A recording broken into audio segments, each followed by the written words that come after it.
सभी पत्रकार बंधुओं को नमस्कार। आज एक अत्यंत गंभीर मसले पर आपसे बातचीत करने के लिए पत्रकार वार्ता बुलाई गई है। उत्तर प्रदेश में आदित्यनाथ जी की ठोको नीति चल रही है और आदित्यनाथ जी की ठोको नीति उत्तर प्रदेश के थाने थाने में चल रही है, जेलों में चल रही है।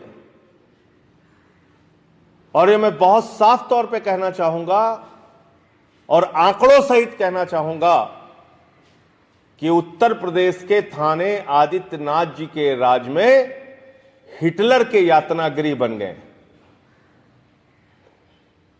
और मैं पिछले 3 साल का आंकड़ा बता रहा हूं।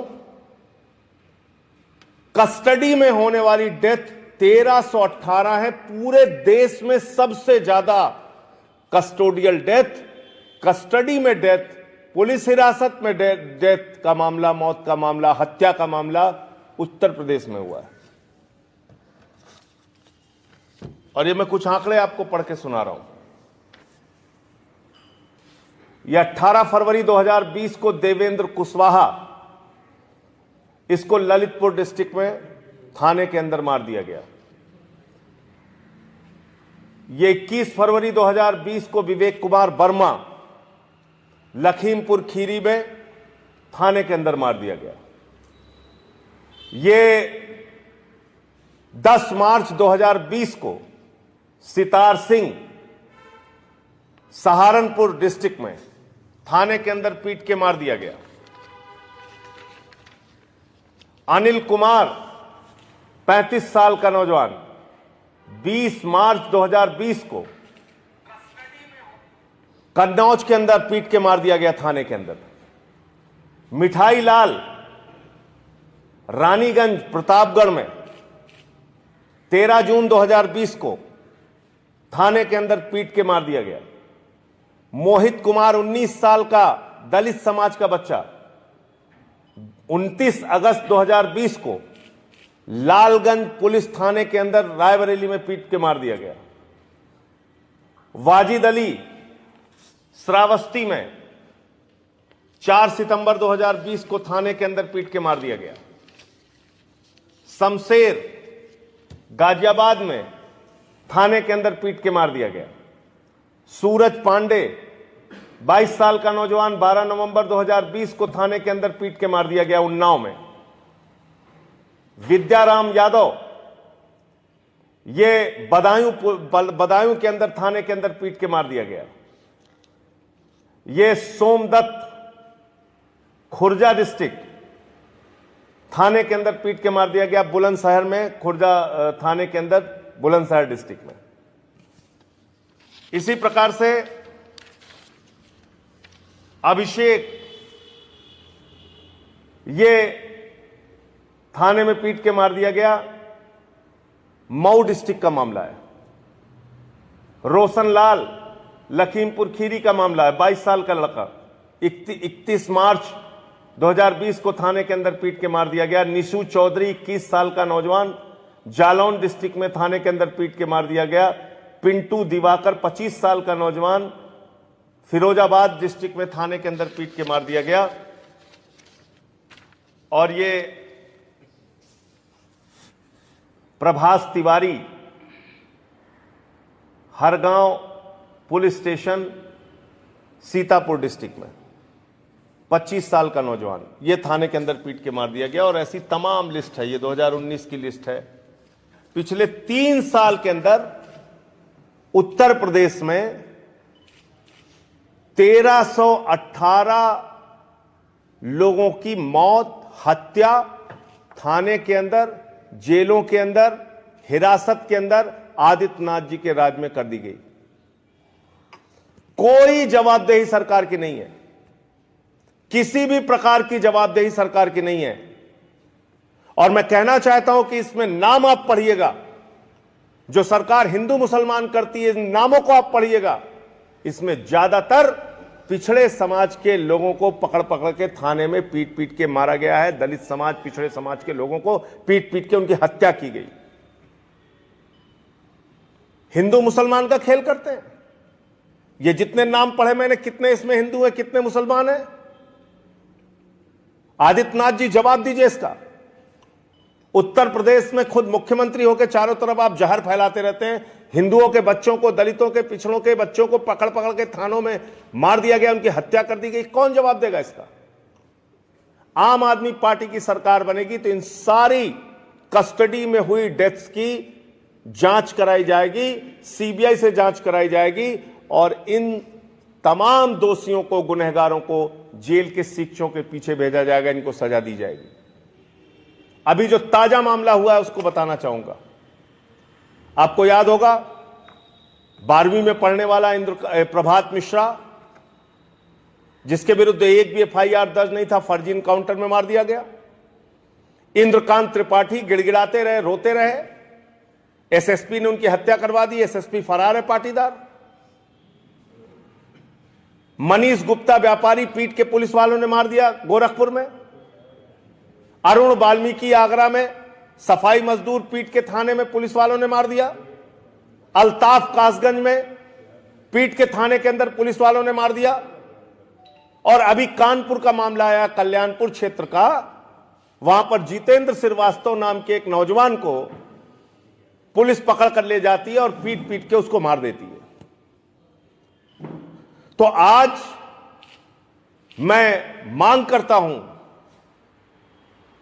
कि सभी इन मामलों की सीबीआई के द्वारा जांच की जाए। 1318 कस्टोडियल डेथ की जांच की जाए और इसमें जो जो लोग दोषी हैं उनको सजा दी जाए, क्योंकि ऐसे मामले एक के बाद एक उत्तर प्रदेश में लगातार हो रहे हैं। लगातार उत्तर प्रदेश में ऐसी घटनाएं हो रही हैं और यह सरकार के द्वारा प्रायोजित ठोको नीति का नतीजा है। यह थाने थाने में ठोको नीति चल रही है उत्तर प्रदेश की। तो एक विषय तो यह था कि कानपुर में भी जितेंद्र श्रीवास्तव के मामले में जो लोग शामिल हैं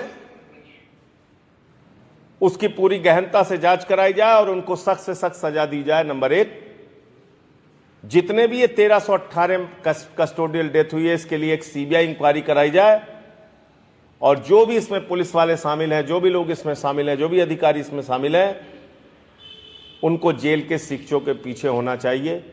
यह आम आदमी पार्टी की मांग है। दूसरा विषय,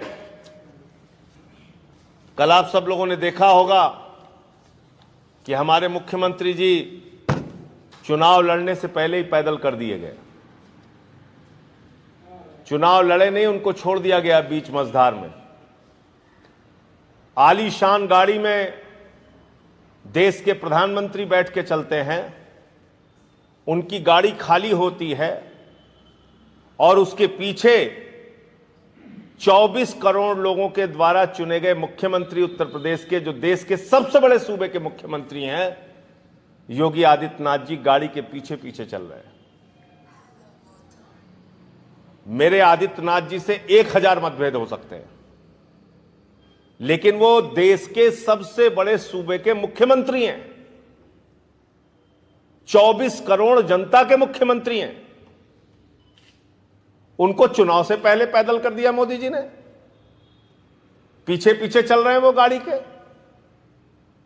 ये दृश्य देखकर लोगों को खराब लगता है। ऐसी दशा अगर उत्तर प्रदेश की मुख्यमंत्री की चुनाव के पहले हो गई है तो चुनाव के बाद क्या होने वाला है इसका अंदाजा लगाया जा सकता है। पूरे केंद्रीय नेतृत्व ने आदित्यनाथ को सड़क पर छोड़ दिया है, पैदल छोड़ दिया है। इसके साथ साथ क्या हो रहा है वो मैं आपको बताना चाहूंगा। आज मोदी जी की सभाओं में, भारतीय जनता पार्टी के सभाओं में भीड़ नहीं हो रही है, तो नया तरीका भाजपाइयों ने निकाला है। मैं भी उत्तर प्रदेश में पला बढ़ा, आज तक मैंने कभी नहीं देखा कि जिला अधिकारी बसों से जनता की भीड़ जुटाए। जिला अधिकारी बसें लगाकर जनता की भीड़ जुटा रहा है देश के प्रधानमंत्री के लिए और बाकायदा चिट्ठी लिख रहा है। ये देखिए, ये सुल्तानपुर के जिला अधिकारी की चिट्ठी है और इन्होंने लिखा है कि 2000 बसों की आवश्यकता है समीपवर्ती जिलों से जनता को भीड़ जुटाने के लिए। 2000 बसों की जरूरत,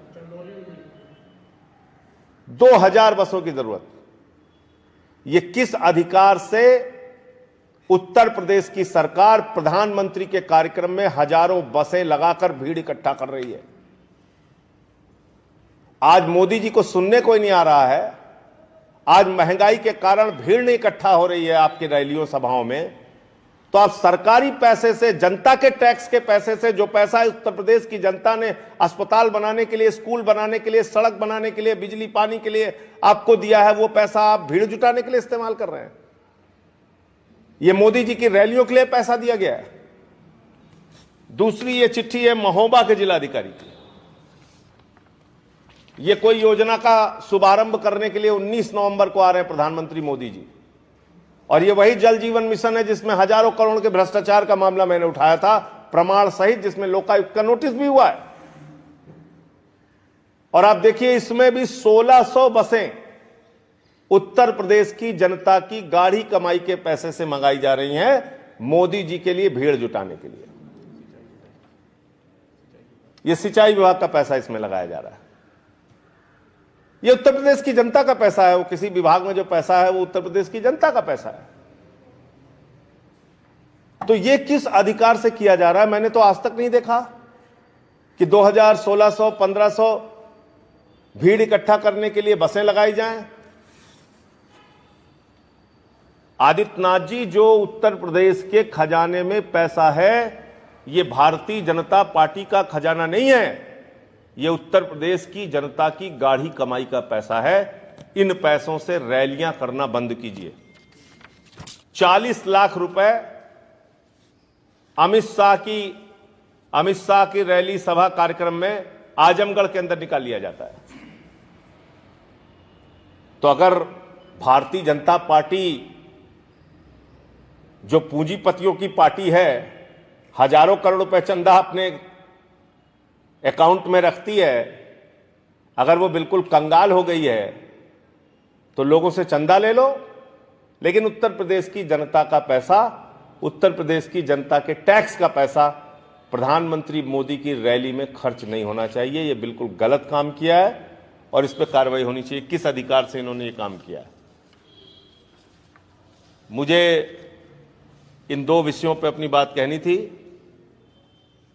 आपका कोई और सवाल हो तो आप पूछ सकते हैं। संजय जी, अभी पूर्वांचल एक्सप्रेस का जो उद्घाटन हुआ, बार बार फीता काटने की बात सामने आ रही है विपक्ष के द्वारा, और बीजेपी कह रही है कि सारे कार्य मेरे के हुए। तो इस पर किसको सही माना जाए, किसको गलत माना जाए? देखिए, सबसे बड़ा सवाल यह है, बीजेपी ने 5 साल के अंदर उत्तर प्रदेश में क्या किया है? पिछली सरकारों के कामों के फीते काटे हैं खाली। पिछली सरकारों में जो काम हुआ, कभी मेट्रो का फीता काट दिए, कभी नोएडा में गए फीता काट दिए, कभी इसका, माने एक्सप्रेस वे का उद्घाटन हो चुका था, दोबारा आगरा एक्सप्रेस वे का उद्घाटन कर दिए। तो ये तो साफ तौर पे दिखता है, ये पूर्वांचल का काम भी पिछली सरकार में शुरू हुआ था। तो फीता कटाई की मार और दौड़ चल रही है, लेकिन उत्तर प्रदेश की जनता इन बातों को समझती है। लोग महंगाई से त्रस्त हैं, लोग बुरी तरीके से, उनकी कमर टूट गई है अर्थव्यवस्था के, गिरती हुई अर्थव्यवस्था के कारण। और आज उत्तर प्रदेश में जिस प्रकार से भ्रष्टाचार चरम पे है, कानून व्यवस्था बदतर हो चुकी है। आज उत्तर प्रदेश में जिस तरह से स्कूल के अंदर बच्चों को नमक रोटी खाने के लिए दी जाती है, अस्पताल में इलाज नहीं मिलता, कोरोना की महामारी में लोगों की मौत हो जाती है, चील कौवे कुत्ते लोगों की लाशें नोचते हैं, ये दृश्य लोग भूले नहीं हैं। और इसलिए आदित्यनाथ जी की विदाई का समय आ गया है। उनको उत्तर प्रदेश की जनता सत्ता से विदा करेगी, हटाएगी और बुरी तरीके से उनको पराजित करने का काम करेगी। संजय जी, कहीं न कहीं कयास लगाया जा रहा था कि आम आदमी पार्टी सपा के साथ गठबंधन में रहेगी। तो क्या ये माना जाए कि आम आदमी पार्टी अपने दम पे पूरी सीटों पे चुनाव लड़ेगी, या किसी के साथ गठबंधन करने के कोई संकेत हैं? उत्तर प्रदेश में आम आदमी पार्टी ने अब तक 170 विधानसभाओं के प्रभारी घोषित किए हैं और भी विधानसभाओं के प्रभारी हम लोग जल्द ही घोषित करेंगे और चुनाव में अकेले लड़ने का निर्णय आम आदमी पार्टी ने लिया है। 28 नवंबर को हमारी रोजगार गारंटी रैली है। अभी फिलहाल बिजली 300 यूनिट बिजली फ्री करने का जो हमारा अभियान है उसको लेके हम डोर टू डोर कैंपेन कर रहे हैं, तो हम अपने काम पर फोकस कर रहे हैं।